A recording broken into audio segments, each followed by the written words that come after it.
Good morning. आगे हम पढ़ते हैं करदान क्षमता का माप, मेजरमेंट ऑफ टैक्सेबल कैपेसिटी। करदान क्षमता को निरपेक्ष या सापेक्ष रूप से ज्ञात किया जा सकता है। किसी भी देश की निरपेक्ष करदान क्षमता को मापने के लिए राष्ट्रीय आय का माप पर्याप्त है। अर्थात निरपेक्ष करदान क्षमता राष्ट्रीय आय के रूप में मापी जाती है। फिनले शिराज के अनुसार हम वर्ष विशेष में उत्पन्न की गई कुल वस्तुओं और सेवाओं को उनसे बाजार मूल्यों पर लेते हैं और उनसे प्राप्त योग में से कच्चे माल तथा पूंजीगत वस्तुओं के उस मूल्य को घटा देते हैं जो कुल उत्पादन में व्यय हो चुका है। शेष जो बचता है वही उस वर्ष की राष्ट्रीय आय है। सापेक्षिक करदान क्षमता का माप करने के लिए राष्ट्रीय आय के अतिरिक्त जनसंख्या के आकार, कर प्रणाली, धन के वितरण, करों के उद्देश्य, जनता की मनोवृत्ति, शासन व्यवस्था का स्वरूप तथा आर्थिक विकास स्तर आदि करदान क्षमता को प्रभावित करने वाले तत्वों की ओर ध्यान देना पड़ता है। करदान क्षमता का महत्व एवं सामाजिक न्याय। करदान क्षमता के आधार पर ही कर आरोपण करने से न केवल कर व्यवस्था को सुदृढ़ व उपयुक्त बनाया जा सकता है, वरन एक कल्याणकारी राज्य अपनी आय और व्यय नीतियों में सर्वोत्तम साम्य बिठाने में समर्थ होता है। अतः करदान क्षमता की धारणा का सार्वजनिक वित्त में महत्व है। ये आप पॉइंट्स देख सकते हैं। कर आरोपण में न्याय। करदान क्षमता कर देने की क्षमता का द्योतक है, अतः सरकार को करारोपण में न्याय के लिए करदाताओं की सापेक्षिक शक्ति के अनुसार ही उनसे कर वसूली न्याय के रूप में होगी। सुदृढ़ कर व्यवस्था का आधार। करदान क्षमता के अनुसार जनता पर कर लगाने से कराधिक्य की शिकायत नहीं होगी और प्रत्येक अपनी सामर्थ्य के अनुसार कर देगा। इससे करों की चोरी बचेगी और सरकार को कर व्यवस्था की सुदृढ़ता में सहयोग मिलेगा। सार्वजनिक कल्याण में वृद्धि। सापेक्षिक करदान क्षमता का ज्ञान होने पर सरकार को विभिन्न वर्गों की आय का स्तर व उनकी करदान क्षमता का पता लग जाता है। अतः सरकार के लिए अधिक आय वालों से अधिक कर तथा कम आय वालों से कम कर लेकर उनके असंतोष को न्यूनतम तथा सार्वजनिक व्यय को गरीबों के हित में खर्च करके उनसे संतोष में अभिवृद्धि करना संभव होगा। इस प्रकार अधिकतम सामाजिक लाभ के उद्देश्य की प्राप्ति में सहयोग मिलेगा। नेक्स्ट है संकट काल में पर्याप्त आय। सरकार आर्थिक व राजनीतिक संकट के समय सापेक्षिक करदान क्षमता के द्वारा ही करारोपण से पर्याप्त आय अर्जन करती है। नेक्स्ट है आर्थिक विकास की तुलना। करदान क्षमता के ज्ञान द्वारा ही देश में अलग अलग समय में आर्थिक विकास की तुलना की जाती है। अन्य बातों के समान रहते हुए करदान क्षमता में वृद्धि आर्थिक विकास का परिचायक मानी जाती है। भारत में करदान क्षमता। भारत में कुछ अर्थशास्त्रियों का मत है कि भारत में करदान क्षमता से अधिक कर वसूल किए जाते हैं तथा भारतीय नागरिकों पर कर विश्व के अन्य देशों से भी कहीं अधिक है। दूसरी ओर सरकार तथा करारोपण के समर्थक अधिकारी ये मानते हैं कि अभी भी करारोपण की बहुत गुंजाइश है। भारत में करदान क्षमता की अभी तक सीमा नहीं पहुंची है। करदान क्षमता अभी राष्ट्रीय आय का 16% है।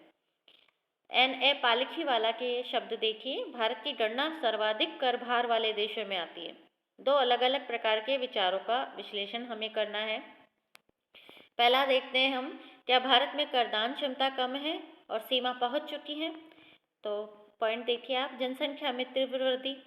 चूँकि हमारे यहाँ जनसंख्या तेज गति से बढ़ रही है और विकास की दर, जैसे कि जनसंख्या हमारी 8.93% वार्षिक दर से बढ़ रही है, जबकि आर्थिक विकास की दर 8.8% की तरफ से बढ़ रही है। देश में 26% जनसंख्या गरीबी रेखा के नीचे है। इस प्रकार करदान क्षमता बहुत कम है, यहाँ तक कि जीवन स्तर में कमी आ रही है। नेक्स्ट है कृषि में आय की अस्थिरता। कृषि प्रधान अर्थव्यवस्था वाले देश है भारत। 70% जनसंख्या अभी भी कृषि पर निर्भर है। कृषि हमारी पिछड़ी हुई भी है और सिंचाई साधनों का अभाव है, अकाल की भयंकरता है। इन सब कारणों से कृषि की आय में पर्याय अस्थिरता है, अतः करदान क्षमता भी बहुत कम है। देश में असंतुलित कर प्रणाली है। अप्रत्यक्ष कर हमारे यहाँ बहुत ज़्यादा है जो प्रतिगामी है और निर्धन वर्ग पर उनका भार अधिक है। इस प्रतिगामी कैसे है आप ये देखिए। अगर आप एक माचिस का डिब्बा लेके आते हैं, वही माचिस का जो डिब्बा है वो कोई अमीर व्यक्ति खरीदेगा, उसके लिए उसको भी उतना ही पेमेंट देना पड़ेगा। आप खरीदेंगे, कोई गरीब व्यक्ति खरीदता है तो उसको भी उतना ही पेमेंट देना पड़ रहा है। तो उसके ऊपर जो टैक्स लगा हुआ है वो अमीर और गरीब सभी के ऊपर समान रूप से लगा हुआ है, तो इसलिए ये प्रतिगामी है। जबकि आप ये देखिए जो इनकम टैक्स है वो प्रतिगामी नहीं है, वह अधोगामी है, यानी ऊपर बढ़ता हुआ है। ऊपर बढ़ता हुआ कैसे है वो? क्योंकि गरीब व्यक्ति को कम टैक्स देना पड़ता है या नहीं देना पड़ता है, और एक आय की एक सीमा के बाद में जैसे जैसे आय बढ़ती है वैसे वैसे टैक्स रेट बढ़ता जाता है, तो वो अधोगामी टैक्स रेट में आता है आपका इनकम टैक्स। जबकि अप्रत्यक्ष कर आपके प्रतिगामी होते हैं, क्योंकि उसमें ये नहीं देखा जाता है कि खरीद कौन रहा है। ठीक है, जो भी व्यक्ति खरीदेगा उसको टैक्स देना पड़ेगा, और वो टैक्स की जो रेट है सभी के लिए बराबर रहेगी। तो ये क्या है कि इसमें क्या है कि अमीर और गरीब में इस तरीके का डिफ्रेंशिएट नहीं किया जा पाता है। किसमें? इनडायरेक्ट टैक्स में। आगे है, बड़े पैमाने पर बेरोजगारी है भारत में। आपको पता ही है बेरोजगारी का स्तर तो बहुत ज़्यादा है, श्रम शक्ति का पूरा उपयोग नहीं होता है, अतः रोजगार के अभाव में करदान क्षमता भी कम है। बढ़ते हुए मूल्य स्तर तथा आय स्थिरता। भारत में स्वतंत्रता प्राप्ति के बाद हीनार्थ प्रबंधन के कारण तथा अन्य कारणों से मूल्यों में निरंतर वृद्धि हुई है।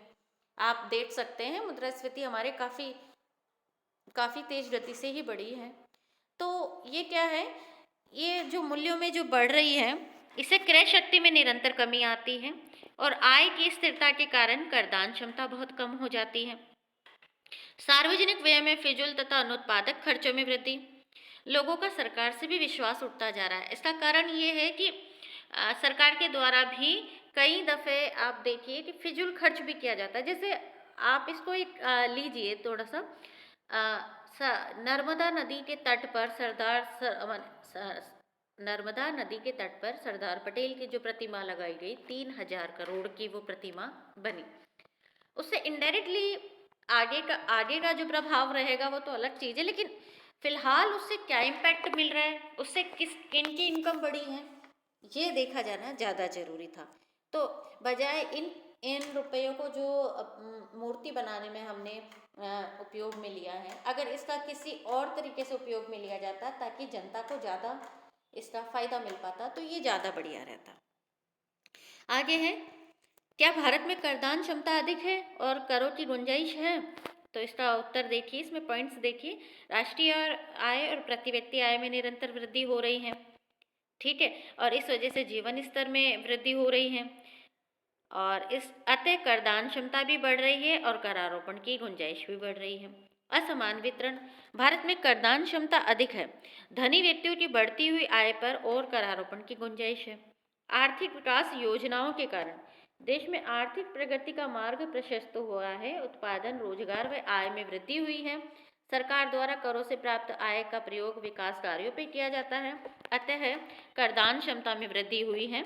आर्थिक विकास की दर 8.4% 2005-06 में रही है। प्रजातांत्रिक शासन व्यवस्था। देश की जनता में नागरिक चेतना बढ़ रही है, वे अपनी सरकार के व्यय के लिए अधिकाधिक वित्तीय साधन जुटाने में तत्परता दिखा रहे हैं। सरकार जनता द्वारा जनता के लिए और जनता के कल्याण के लिए तथा उनकी विकास व्यय मनोवृत्ति शासन व्यवस्था के अनुकूल है, अतः अतिरिक्त करारोपण की गुंजाइश बहुत बढ़ गई है। नेक्स्ट है कर व्यवस्था। इनको अधिकाधिक प्रगतिशील, समय अनुकूल तथा न्यायपूर्ण बनाया गया है। परिणाम स्वरूप प्रत्येक नागरिक से कुछ न कुछ कर वसूल करने की क्षमता का पूरा उपयोग किया जा रहा है, अतः करदान क्षमता अधिक है। सार्वजनिक व्यय में कल्याणकारी। सरकार करारोपण से प्राप्त आय को लोक कल्याण योजनाओं को क्रियान्वित करने में लगा रही है, अतः व्यय की प्रकृति व दिशा करदान क्षमता की वृद्धि के लिए उपयुक्त है। CD देशमुख, जो कि भूतपूर्व वित्त मंत्री रहे हैं, इन्होंने कहा था कि भारत में करारोपण कुल राष्ट्रीय आय का 7% है, ठीक है। इसी प्रकार से लोकानाथन ने भी इसकी बात की पुष्टि की है। 2006-07 के कर राजस्व सकल घरेलू उत्पाद का लगभग 11.3% रहा, और हम अगर इन दोनों वर्गों के विचारों का विश्लेषण करें तो हम इस निष्कर्ष पे पहुंचते हैं कि देश में प्रजातांत्रिक एवं लोक कल्याणकारी राज्य की स्थापना और आर्थिक विकास योजनाओं को कार्यान्वित करने के कारण भारत की आर्थिक समृद्धि में वृद्धि हुई है, अतः करदान क्षमता भी बढ़ी है। फिर भी प्रति व्यक्ति आय का स्तर बहुत नीचा है। करारोपण में निर्धनों पर अत्यधिक भार है। पहले प्रत्येक करों में तो कर की दर 77.5% तक पहुंच गई थी। 1985-86 में घटाकर 50% कर दी गई। अतः धनी वर्ग पर और अधिक करारोपण की गुंजाइश नहीं है। मध्यम वर्ग की महंगाई के कारण कमर टूट रही है, अतः उसकी करदान क्षमता न्यूनतम स्तर पर पहुंच गई है। देश की 30 करोड़ जनसंख्या राष्ट्रीय न्यूनतम जीवन स्तर से भी नीचे है, अतः उन पर करों की आशा करना अनुपयुक्त है। फिर भी करदान क्षमता अपनी उच्चतम सीमा पर नहीं पहुंची है, क्योंकि करारोपण से अत्यधिक कर की चोरी होती है। ये मोस्ट इम्पॉर्टेंट है कि कर चोरी ज़्यादा होती है। अधिकांश जनसंख्या अभी तक करों की परिधि में नहीं आई है। देखा जाए तो भारत में कर देने वाली जो जनसंख्या है वो बहुत कम है। लेकिन ये भी सही है कि टैक्स रेट का जो हमारा स्ट्रक्चर है, टैक्स का स्ट्रक्चर है, वह सही नहीं है, उसे और सही होना चाहिए। निर्धनों पर कम और आप कह सकते हैं अमीर वर्ग पर टैक्स रेट की जो भार है वह ज़्यादा होना चाहिए। तभी हम कह सकते हैं कि संतुलित कर व्यवस्था को स्थापित किया जा सकता है। आज के लिए इतना ही। धन्यवाद।